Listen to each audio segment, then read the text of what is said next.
is what we intend to be a quarterly publication, a curated list of resources for church musicians in a lot of different places.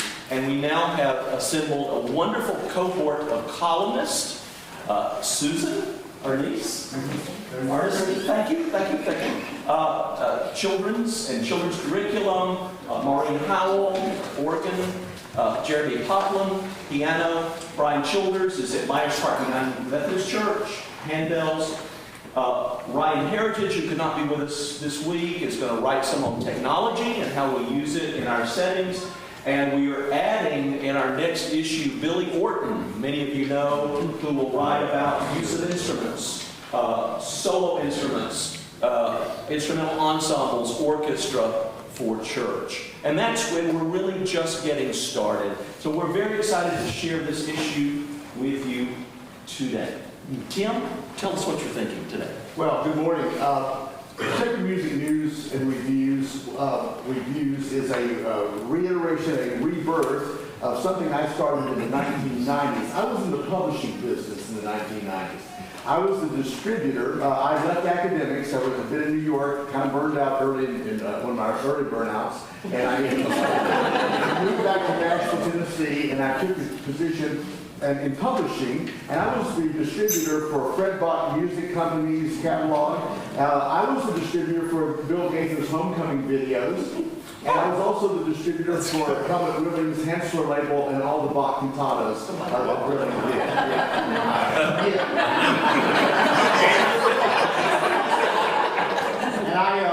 at that point, and I was a Nashville a native. I grew up in Nashville, so I really was very, I'd say, stylistically agnostic all my life. I've always been able to juggle those ends. And then when I became executive director of ACBA, I had everything from soup to nuts there as well in terms of choral expression.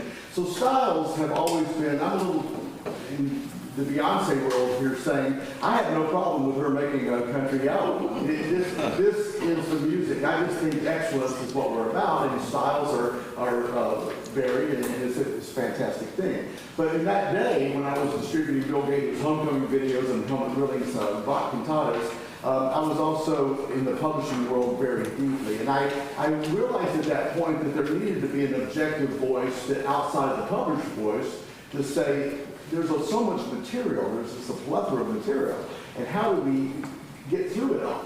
Well, things have changed quite a bit, as you all know, since then. There's been a lot of consolidation of publishing.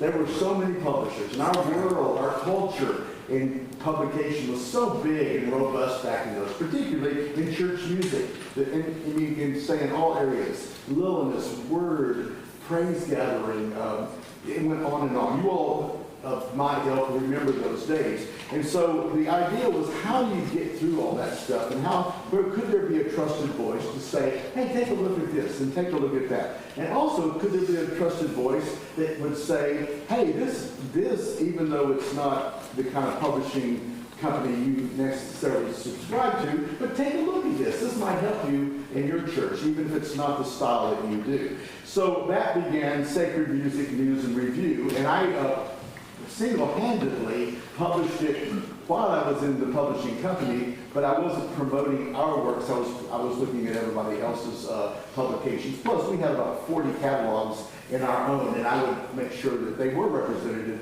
but not in an advertising sort of way, more in a curated, trusted voice. Well, this was what it looked like back in the 1990s. It was really kind of scrappy, Doug. It was a little stream of consciousness. If I would pick it up, I would review it. If it came to mail to me, I would say something about it or ask somebody else to do it. And I had columns in here by guys like Bob Burrows. Bob, you all remember Bob? Bob would do a column for me on Bob's Best, it was called. Bob would do it, and this, I'd see somebody at a conference, I'd say, hey, can you write about that? And I was always picking up stuff and putting it out. And I had two mental models when I was doing that. First of all, I wanted to compliment, let's say you were a reader back in those days. Oh, curious, does anybody remember this? Wow, look at this. Oh, look, I paid for it. Very cool. Well, my mental model here was I wanted to compliment you. I wanted to be able to say Septuagesima or lectionary year B and not have to explain that to the audience. And I never did. I would just say these words. I would say Pentecost and know you know what I'm talking about. Even though you may not use that word or you may not say lectionary cycle C, you knew what it was and I didn't have to go into it. And that was the first thing I did. I was saying, anytime that anybody reads this, they're going to be complimented that they're an insider that know this business. So it was a culture that I was trying to speak to. The second mental model I had was you would be able to take this to the bathroom, and when you left, you had finished.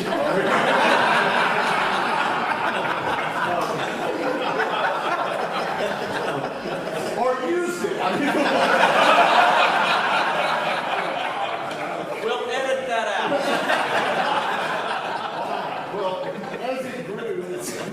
and it did grow. I started taking advertisement too. Now, I was in partnership with a guy named Bill Rayburn at that time. Again, Bill published the Church Music Report. We called it TCMR. And Bill would do all the evangelical world, and I would do the things that Bill didn't do. I was basically, Bill was doing word and praise gathering and all the evangelical. I tended to do Beck and Forrest and Hope and Selah and those sorts of things. And we really went down that road together. And Bill would put stuff in the envelope, and you would get a lot of promotions and advertisements in the packet. I just talked about it and took line ads in mine. Well, I changed positions. I was a little overwhelmed. I decided I just didn't have the bandwidth to do it anymore. So in 2001, I stopped. I was at Rhodes College, and I was teaching full-time again. And I decided I will leave this alone. That fast forward to Doug and my conversation. And we realized that in all those years, and I talked to a lot of publishers, in all those years, nothing had taken its place. Isn't that amazing? And I think there was a need. I still think there's a need. But nothing had gone in to replace it. So I talked to Mark Cavanis, I talked to Joe Martin, I talked to folks at Hal Leonard. I talked to Cynthia Rebo and J.W. Pepper. I said, what do you think? Do you think it's time? And I got 100% affirmation that said, we'll support you. We think this is a great idea. We need an objective voice outside of our own influencers and our own PR writers that looks at things objectively. So here we go. We are relaunching Sacred Music News and Reviews. We've changed the name to make the reviews. I fought with that all during my early days. Should it be review or be reviews? Doug and I decided let's go with reviews. And we're starting out, our first issue is really largely curated literature in all the areas that we touch. Organ, piano, handbells, orchestra, certainly choral. That's the watering hole for everyone. Children's music, technology has entered into the picture. Billy Orton's going to do orchestration, orchestral work, chamber music, instrumental. We'll probably have someone doing things for solo voice or solo instrument. And we're going to grow. We're going to be organic in that. We're going to do it 4 times a year. Right now our production schedule calls for once a quarter. And in addition to the print version, I can't remember exactly, you will receive a digital version with links embedded. I know we love to be able to click, and go. So there'll be a digital version as well. And I would say that our hope is our hope and our goal is to do both print and digital going forward. That, again, is a work in progress, and that's evolving, but this is where we're starting. So we see this as a benefit for Polyphony membership as a part of our organization, as our association, a benefit to membership. And as Doug has said, it's a two-way thing. You join Polyphony, you get this, or if you want to subscribe to this, you join Polyphony. They come together. But we do think, and I'll be talking about this over lunch today, associations have benefits. There's a reason that we're together. There's several reasons and things that associations do. And one thing it does is it has an organ of communication, right? That can be a website, it can be a magazine, a journal. Well, this is very much in line with what associations do. But we're going to be really gearing this toward the kind of material. We're 52 Sundays a year, right?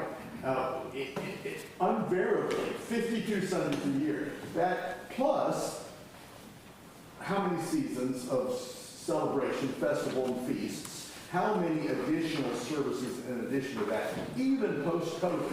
So you all know, we need literature all the time. All of you, what is this Friday? All of you are sweating Sunday. I mean, and next Sunday, we're all thinking, what's next, what's next? We're getting ready, we're ramping up for Lent. Then what are we going to do the Sunday after? It's literature all the time. So we want to be that trusted voice.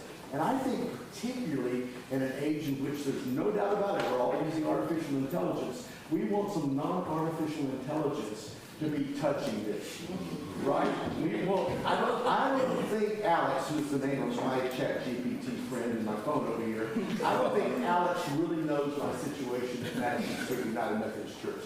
No matter how much I put into Alex's memory bank, Alex doesn't know, and Alex can't adjust as fast as I need to adjust. So I don't think there's any replacing what we're going to have in the human curated touch. Makes sense, everyone? Now, to that end, we have humans that are doing the work, and Doug has introduced you to our editors, and we've asked them to kind of share a little bit on their perspective of how they see their column, how they view what that task is, and kind of almost their editorial, what they're going to be looking for, and then we're going to be all ears in the last 10 minutes of this presentation. We would like to hear from you all in terms of your best practices publications, the publications that you still read and look at, what you're looking for in a curated publication, because we want to be that for our particular association. So I'll start with, let me start with Maureen. Maureen is editing our Oregon column, and you know, the churches that we're part of, we're a culture, and I've told every one of the publishers that you read about that are sponsoring this first issue, I told them that we're about supporting their culture, because they're supporting us. We are in a kind of an ecosystem, wouldn't you agree, together, that if Bethany Morse goes out of business, that's not good news for us. Fair? Yeah. And I think we go on down the road. So I look at Hope. I know exactly. If I want shout to the Lord, I know it's Jack Schrader. And, you know, these are the kind of things that I know about Hope. These are the kind of things you know about Hal Leonard, about Selah, about Earth Songs. We need them in our culture, right? And there are people who are still dedicated to Oregon literature. There are still people that are dedicated to considered plural SAT multiple part. I want to support them, and they want to be a part of us. They get that we're all in this together. That's why I've talked to David Shop at Selah. I've talked to Joe Martin at Hal Leonard. I've talked to Mark Cabanis at Yuba Latte. I know all these guys because of my years in publishing, and I said to them, we want to be a part of your ecosystem. 100% support in what we're trying to do. So, Maureen, tell us a little bit about your perspective of what you're going to try to do with your Oregon column and how you see what we've asked you to do. This has been an interesting process that we're learning as we go and developing. So with the first column, I started looking at, created a spreadsheet, and realized pretty quickly that there's not as many publishers anymore as I thought there were. So it both made my search easier and harder because it's more limiting. At age 62, I have accumulated my own personal library and have not been buying a lot of new music. But I am now, and this is kind of giving me reason to look for new stuff. And originally I thought that my assignment was to look at newish things. And after our conversation this morning, I'm realizing I can go back over further than that as well. So I want to look for music, organ music that I can recommend, not that I would like to enjoy playing myself, think that it would reach people, find things that I can practically fit into a service. So, this is going to be fun. Yeah. And with Maureen's work, she says, she has developed a library. We're also going to encourage to think about, let's look at what publishers call backlists. Let's look at some of those treasured items that you have back there and remind people. There's new generations in this room that don't know what I used to schlep around the country, box Best 4. Okay. I sold that into Best Buy in Minneapolis, or back in the day, when I was sold piano books to a place that sells refrigerators. That is not the culture we're in today. But Ever City, I'd love to know where you go to a bin to find new choral literature. Are you kidding me? Or Oregon, you don't have any places like that. We have in the room today Cynthia Reba, who is a church music representative from J.W. Pepper. Cynthia grew up just down the road here with the bins that we're talking about, and now she is totally dealing with online realities. So, guys, where do you get the human touch to know that this is a great piece to play on whatever? That's what we're trying to ask Maureen to do for us, is to bring that reality of 52 Sundays, funerals, weddings, back into a way to say, gosh, we need help here. So thank you for doing that for us. Cynthia, have you been recognized yet? Would you stand for a second?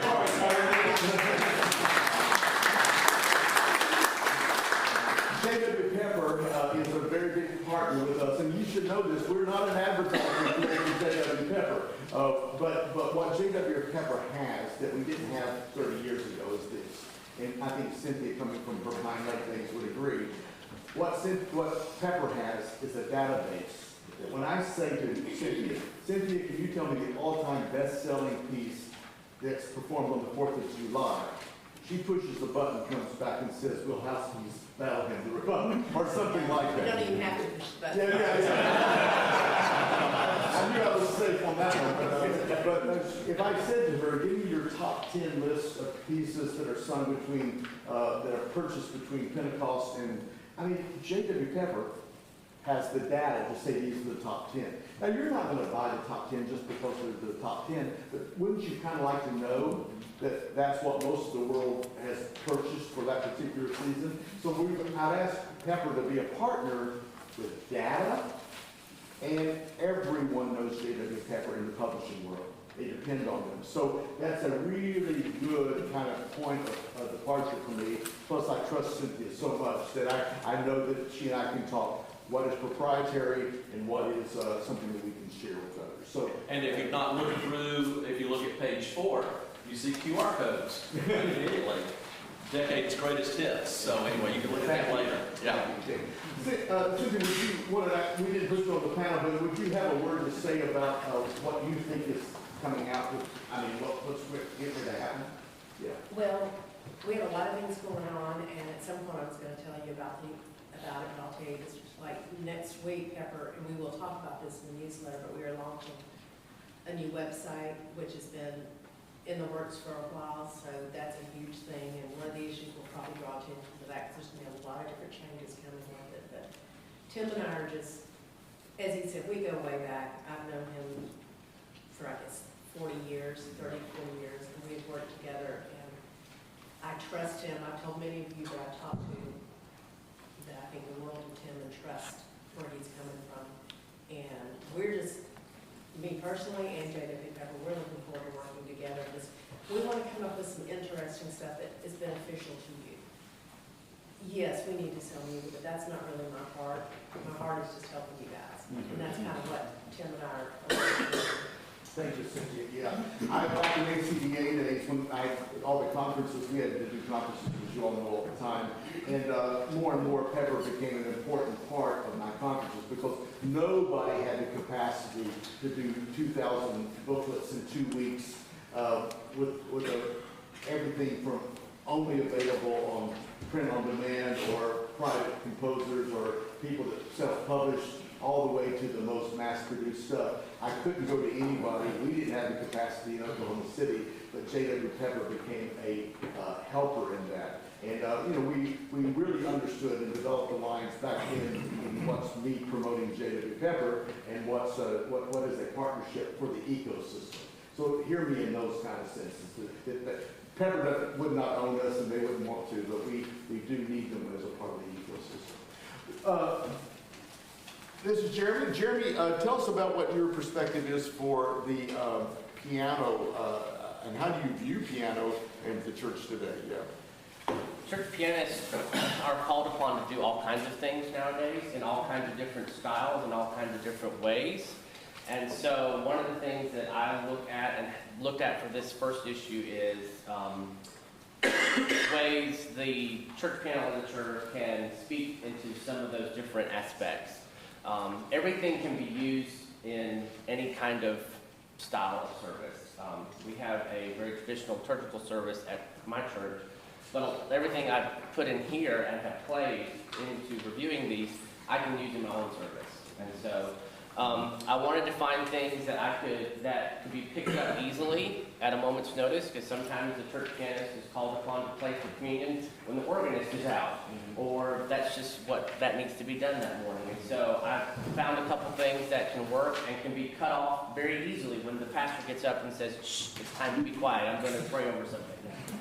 And so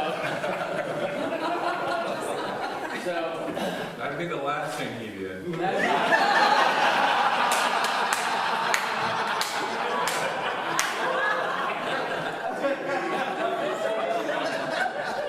right. All right. And the next time that happens, I'm going to say that Danny told me I was I also try to find things that are creative, that are different. There's a lot of arrangers out there who are arranging a lot of the same hymns, a lot of the same spirituals, and I want to see if they can do something new and creative with it.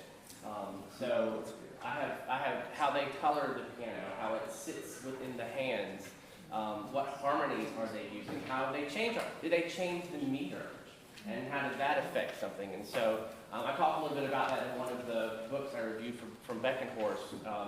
My Savior's Love, I Stand Amazed in the Presence, is usually a big gospel-y thing a lot of times, but the arranger I had found changed the meter, changed the tempo, and then completely changed the harmony. And it completely changed the way I looked at the hymns. And so, how do they do that? So that's kind of what I'm looking for. Fantastic, fantastic. We have maybe two publishers in the room. Where is Celebrating Grace? Welcome. James. James Varner. James, it's good to have you here. I'm just on the spot a second. Could I extemporaneously ask you, what you have jumped in to supporting us in our efforts. How does Celebrating Grace see this effort? Well, we see you guys as our people. We have a core group of customers, and you guys are those people. Just philosophically, we approach things for a text that is thoughtful, scripture-based, and for music that is well composed. And we've recently started a choral anthem series for SATB, and I brought actually perusal copies, 50 copies of everything, so you can take those home with you. Thank you. And Cynthia's got a great bag for you to put them in, and she's right next to it. And, we're nonprofit, so we don't look at this as a money-making thing. We look at this as a ministry to churches. And so also our bread and butter is our children's music division, Growing in Grace, and many of you use our graded children's choir curriculum. And we also have resources for hymn discovery series, which I think Susan's already notated there in the brochure. And so we're happy to help celebrate grace with you all in your churches. Thank you, and thank you for your sponsorship for our effort here as we relaunch. Perfect segue to Susan Ernest. Susan has been, she's been in the hot seat. She's been the editor for publication. She sees it from both sides, and really from the publisher side, we had to decide what we were going to invest in, what we were going to put money in, what we think we can sell, all kinds of things. So Susan brings that unique voice to what we do. And as James has said, you know, back during my ACBA years, I got to see where choirs were growing, what was really growing out there, and what was switching and sort of the demographics. We were able to, I had pins on maps about where choirs and where you guys were as choir directors. I tried to really know that really well. And the greatest two areas that we saw phenomenal growth in American choral directors was in children's choirs. Now, you're saying, well, not my church. No, it wasn't. it was in the community-based children's choir. Huge growth, huge growth. Now, I'm happy to say for some of us, we are seeing a renaissance in children's choirs in the church, but the community did take over some of that space. And but children's choir is not dead at all. It's very much alive in choral expression. So children's choir work is one thing that we saw. And the other thing that I saw that was fascinating, and they've never made a big deal out of this, but ACDA early on was very much an academic organization. Some of you might say it still kind of is the academic mafia, but what we saw was, slip that right out. Edit that one. What we saw was, though, more and more of the membership of ACDA were high school directors. They took over the largest percentage of the American choral directors from what had been collegiate directors. So today, the largest percentage of any one group were high school members of ACDA, which I thought, again, was an interesting, when we think about youth singing in the future, you might be optimistic or pessimistic, but I was growing in my optimism because I saw the membership growth in those areas. So children's a big deal. Choristers Guild has jumped on to be a part, but other publishers, including Celebrating Grace, indeed do children's work. So Susan, tell us what you think could be the future for what you're going to be sharing in this series. First of all, I want to thank Polyphony for including children's choir music as an important piece of the picture. Amen, James. Because we sort of feel like we're voices in the wilderness. You know, all the other organizations, not ACDA, but church-based organizations, children's choirs have been kind of relegated to one day of the conference or a corner of a table or something like that. It's just so important. We know the rest of it wouldn't be there, and you all are a big piece of why children's choir still exists, whether you direct one or not. And the thing I would say about that is, if you are not directing children's choirs, make sure, and your canons and your organs, make sure they see this information, because I'm married to a long-time music minister, and I know how things pile up in the corner in the office, and sometimes they do, oh, sorry, there he is. They don't necessarily make their way. Now I have a new boss, and he's a lot better about me. Mark Green.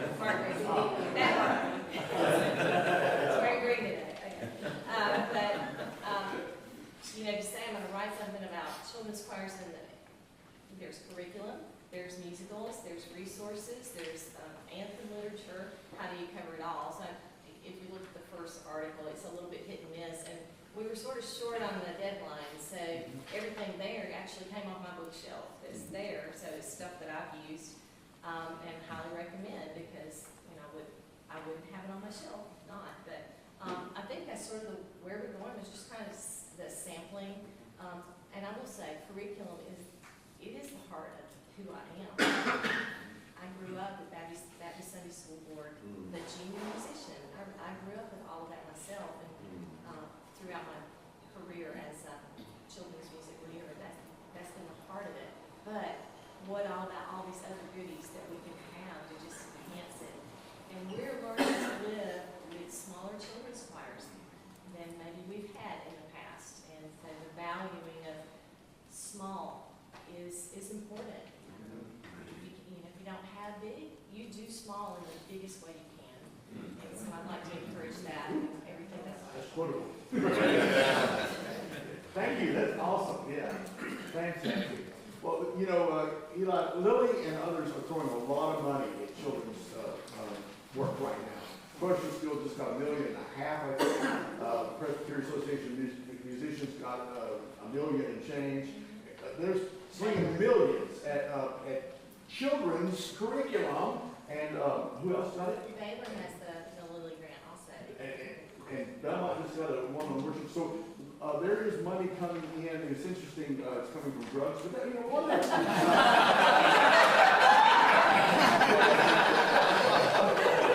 Town has 3 strikes. So, but he's salivating. I'll just say children's work curriculum that's coming back into vogue, and it will be. That money is right now just going through infrastructure, superstructure. Well, we're going to see curriculum in a couple of years because it is really getting ready to crank out. And publishers will be on that, and they will be seeking places to put it out, and that will probably come through Celebrate Grace and other places that we depend on. So what we want you to do with this is certainly to read it, bathroom or otherwise. We want you to read it. We want you to tear it apart. If there's a page here on children's literature, tear that page off, give it to your children. We're going to be reviewing conferences that come up. We're going to try to tell you what things are happening, mega trends that are happening, things that we learn from people like Pepper and others that say, you want to pay attention to this. So we want this to be your trusted insider information. Again, I talk about mental models. I like Harvard Business Review. I like things that reduce it for your time to say, look, we've done all the thinking here to help you. Here's some ideas for you. And so take a look at it, use what you can, pass it on, please. That's what we're trying to do. Doug and I are going to be doing, Doug is going to speak for Polyphony and think about where we're going and things that we need to know as church musicians in this particular group. And I'm going to probably be speaking most of the time on leadership, trying to draw from best practice in church administration and leadership. We're really big into the thriving and flourishing aspect of keeping all of us. I was thinking this morning when we were praying, I dwelt on one of those leading tones that was in the prelude. I thought, we want to be a leading tone. You know, we want to be moving toward things, heading toward, and letting you guys resolve it. But we want to be moving you in that direction. And I'll do it in leadership. He'll be doing it certainly in where Polyphony is going, the thoughts that keep us on track for our association. And then also, Doug and I are also carving out the SATB adult choral world. But we're going to be looking for help in those reviews because that amount of literature is this compared to just about everything else. So we want to be able to look at the landscape all the way across there. Doug, if you want to say anything, we've already gone through our first iteration of production. You all are the first to see it. Our publishers haven't seen it yet. Our sponsors haven't seen it yet. These are the first eyes. We want you to see it first.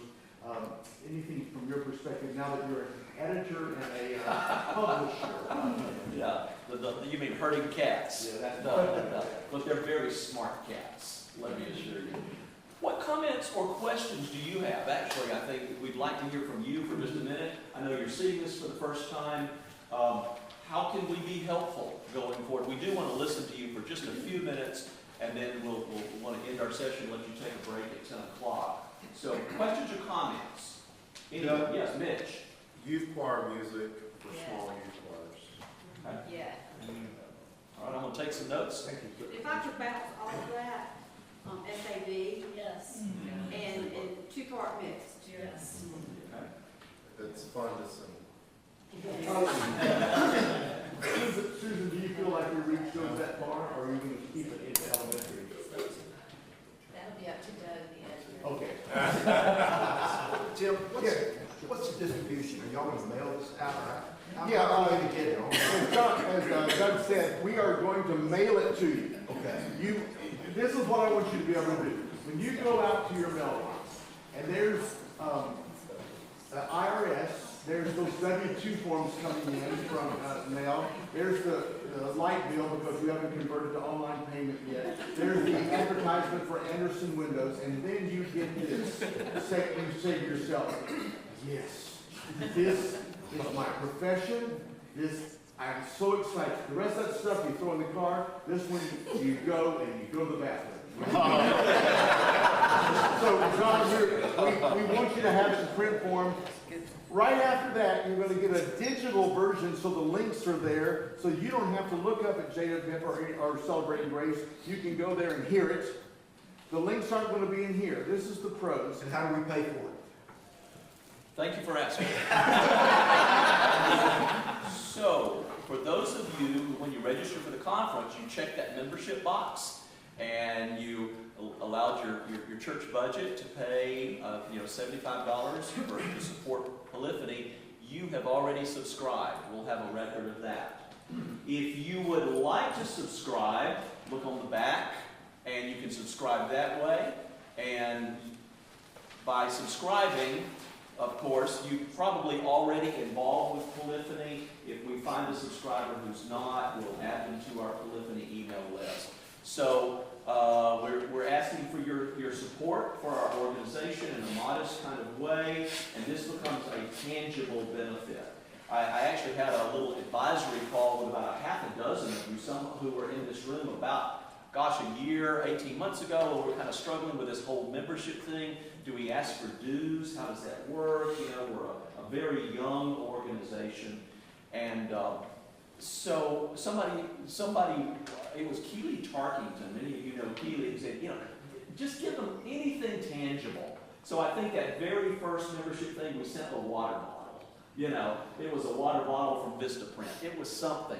We think this has more substance. It's got more content, you know, and it's got more value to what you do than a water bottle with a Polyphony logo on it. So that's it in a nutshell. We want you to subscribe, and if you'll become a member, then it's a 1-year subscription.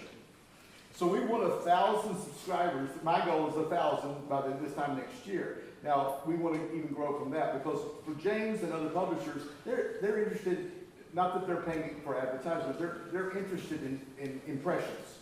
And so it's going to help fuel the entire system. The more subscribers we get, the more attention we'll get from publishers. We'll be a part of their ecosystem.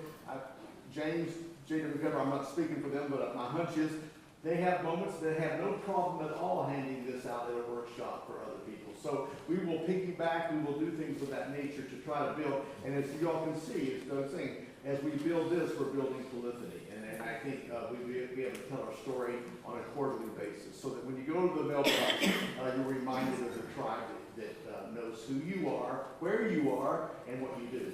Just seasonal categories, so like, you know, for summertime with weddings and funerals, perhaps, you know, repertoire for instruments, but then as we're playing kids' music for Christmas, you know, just timing the theme of, you know. So. Exactly, Kerry, and we have had conversations with Mark Cavanis and Mark Lawson to understand more clearly what is their schedule for the High Holy season, you know, Advent, Christmas, Epiphany, Lent, Easter. So they now, at least the mainline publishers tell us, they're really just doing 2 choral releases per year now. But we're going to do 4 through the year, so we'll have some of both along the way.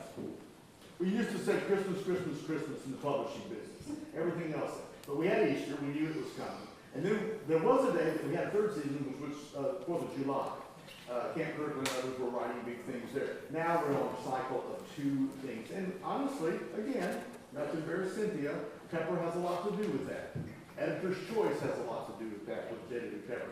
So we are aware of that, Gary, and are going to try to beat that so that we're giving you the information we need. I also appreciate the 3 to 5.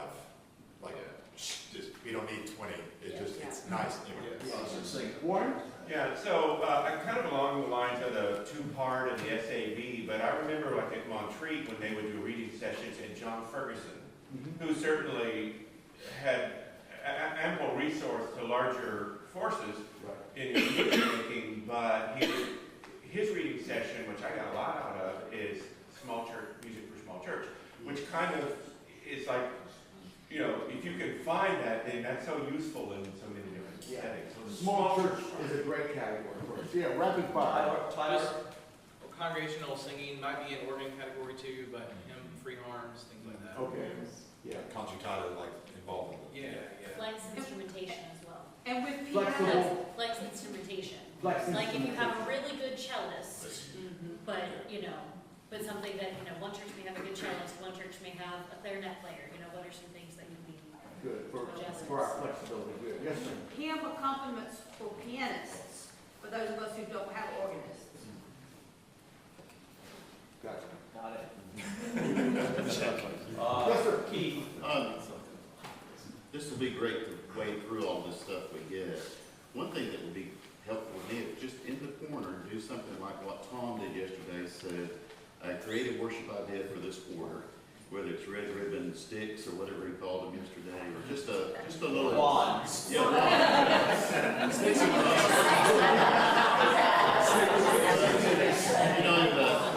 If the Pentecost thing's coming up, if you have room for just an idea or two, just to stir up. Yeah, perhaps a little dingbat on the side that, Yeah. that like a Mexican restaurant says this is extra spicy. Good, what else? A dingbat. That's what they're called, editor. I know. Yes, sir. Self-care, Morris? mental health. And I will, again, that's probably something I will lean into more, our thriving, flourishing thing. I'll talk a little bit more about that because that is really unique to who Polyphony is. But thank you, Morris. Yeah. And I saw a hand over there. Yes. So we do summer pickup choir, like give the choir break, and so that could be separate from. The whole summer phenomenon. Yeah, we do it for the Yes. Intergenerational, will that be included with children? Well, I know that we That's have huge. some of that, yes. That could be all of us, for sure. If To be particularly aware of if that. everybody would hit on that, we probably get more of that. Good. COVID really got us thinking more intergenerational, right? And when you're bringing the choirs back together, you just pretty much took everybody you could get, right? If It I don't also, think- it also works with the smalls, so you have a small choir, children's choir, a small youth choir, and maybe a small adult choir. Maybe one or two more questions or comments, and then we're going to let you take a break. Doug, I have one thing, and this is an event, and I don't know how many of you might be going to ACDA. If you are, it's in Dallas. It's Tuesday, it's the start of the conference. Monday, the night before, if you haven't made arrangements yet, at Highland Park UMC, I've been partnering with Bob Chilcott and Val with Oxford. As it turns out, Andrew Iris, St. Martin in the Fields are coming, and he's bringing some members of his choir, along with some of our folks, and they're doing essentially a concert reading session. And all these new Oxford composers, so Celia McDowell, among others. Cool. Really good stuff. If you're planning to be an ACDA, maybe try to come a day early, Monday night, 1 hour, and it's, yeah. I felt like this is maybe an appropriate time to mention. Yeah, right. Oxford. One final word. At lunch today, I'm going to be talking about not only this, but the benefits of Polyphony. And on your tables are going to be colored sheets of paper. They're going to be, it's purposeful. It's going to be kind of a working lunch today, but we're going to ask for more of your input about the benefits of this organization, both for people that are members or people that are here for the first time. It's really an important conversation we're going to have at lunch today. So I just want to let you know this is going to be continued at noon today